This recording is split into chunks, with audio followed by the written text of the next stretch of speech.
Hi everybody, welcome to this week's Magic Monday. For this week, I'm not going to give you a magic trick so much as I am going to give you a different kind of a gift, and that gift is a puzzle at the end of this video that I hope that you'll have fun playing with. There is something magic though about this week, and that is that we're going to be talking about magic squares. And what you see here is an example of a 3x3 magic square. It's got the numbers 1 through 9 in each of the 9 boxes there. And the special thing about this arrangement is that if you add up the numbers of each row, you get the same thing, 15. But not only that, if you add up the numbers in each column, you also get 15. But not only that, if you add up the numbers of each of the main diagonals, you also get 15. You might spend a second just to check my math on that and make sure that all those things add up to 15. But that is what makes this square a magic square. And the number 15 for this square is called this magic square's magic constant. So magic squares have been around for a long time and have lots of cool history. In fact, if you Google magic squares and history, you might even find the name Benjamin Franklin involved. There's some interesting stories about how he liked to play with magic squares.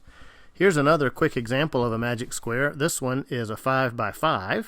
It's got the numbers 1 through 25 all listed. And I'll save you a little bit of trouble and tell you that the magic constant here is 65. That means that if you add up each row, you get 65. If you add up the numbers in each column, you get 65. And then the two main diagonals also add to 65.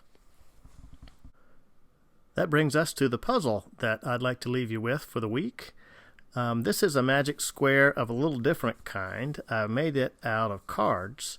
And the cards that I used were the 5, the 6, the 7, the 8, 9, 10, the Jack, Queen, and King of spades. The Jack is going to count for the number 11, the Queen will be the number 12, and the King will be the 13. And as you can see, I've only shown you where the Queen and the 10 and the 8 are. It is true in this case that all of the rows and all of the columns and the two diagonals all add up to the same magic constant.